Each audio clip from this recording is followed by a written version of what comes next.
अस्सलाम वालेकुम। आज हमारा लेक्चर है lecture number 3 math class 7 unit number 9.1।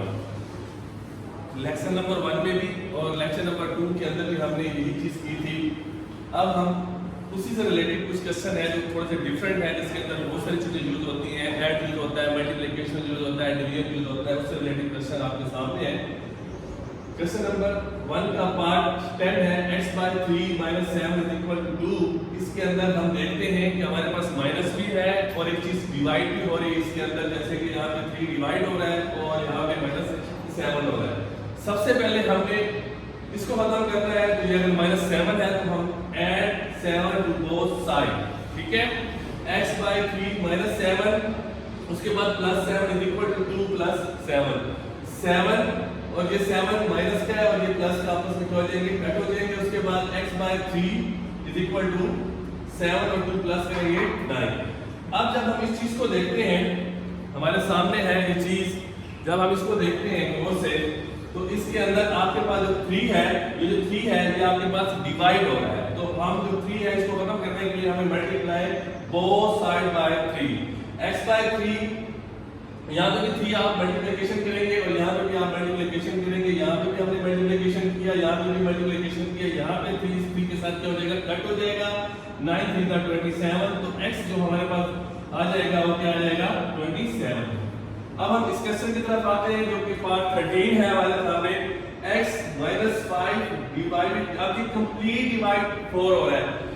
यहाँ और यहाँ में फर्क है, क्या फर्क है, यहाँ पे आपके पास वेरिएबल के नीचे 3 जो है वो डिवाइड हो रहा है, लेकिन 7 के नीचे ये 3 डिवाइड नहीं हो रहा। यहाँ पे हमारे पास 4 जो है वो x के ऊपर भी डिवाइड हो रहा है और 5 के ऊपर भी डिवाइड हो रहा है। तो सबसे पहले हम इसी 4 को ही खत्म करेंगे, मल्टीप्लाई बोथ साइड बाय 4। यहाँ पे हमने पहले 7 को खत्म किया था, उसके बाद 3 को खत्म किया था। यहाँ पे हमें सबसे पहले 4 को ही खत्म करना है। फर्क क्या है इस क्वेश्चन और उस क्वेश्चन के अंदर, यहाँ पे आपके पास जो है ये जो चीज है ये 4 दोनों को डिवाइड कर रहा है। यहाँ पे जो 3 था वो सिर्फ एक वेरिएबल को डिवाइड कर रहा था, कॉन्स्टेंट्स को डिवाइड नहीं कर रहा था। यहाँ पे 4 इन दोनों को डिवाइड कर रहा है, तो 4 सबसे पहले खत्म करेंगे। तो डिवाइड हो रहा है 4, तो मल्टीप्लाई बोथ साइड बाय 4। तो यहाँ पे भी 4 आपका डिवाइड इधर भी हो जाएगा, मल्टीप्लाई हो जाएगा और इधर भी आपके पास ये मल्टीप्लाई हो जाएगा। यहाँ पे ये 4 के साथ 4 कट हो जाएगा, तो x - 5 रिमेनिंग 7 4 का 28। अब हमारे सामने ये क्वेश्चन बन जाती है। इस क्वेश्चन को गौर से देखते हैं, इसके अंदर -5 है तो इसको खत्म करना है। तो -5 है तो ऐड 5 टू बोथ साइड, +5 यहाँ पे भी और यहाँ पे भी। ये 5 के साथ कट हो जाएगा, तो x = 28 + 5 क्या आ जाएगा, 33 आ जाएगा। अब इन दोनों से रिलेटेड एक क्वेश्चन है जो आपके सामने है। इधर क्वेश्चन नंबर 15 है, क्वेश्चन नंबर 1 का 9.1 का। इसके अंदर देखते हैं हम कि 7x + 3 / 2, ठीक है, = 90। यहाँ पे भी जो 2 जो है वो इस पूरी वैल्यूज के ऊपर डिवाइड हो रहा है, यानी इसके ऊपर भी डिवाइड हो रहा है और इसके ऊपर भी डिवाइड हो रहा है। तो सबसे पहले इस 2 को खत्म करेंगे, multiply by both side by 2। तो इस साइड पे भी 2 मल्टीप्लिकेशन हो जाएगा, इस साइड पे भी 2 मल्टीप्लिकेशन हो जाएगा। तो ये 2 के साथ कट जाएगा। 7x + 3 = 9 × 38। उसके बाद हम इस क्वेश्चन को गौर से देखते हैं। इसके अंदर क्या हमारे पास बच गया, +3 है, इसको अब हमें खत्म करना है। तो सब्ट्रैक्ट, प्लस है तो सब्ट्रैक्ट करेंगे, सब्ट्रैक्ट 3 फ्रॉम बोथ साइड। तो +3 है तो -3 और -3 बोथ साइड पे आप इसको गौर से देखें।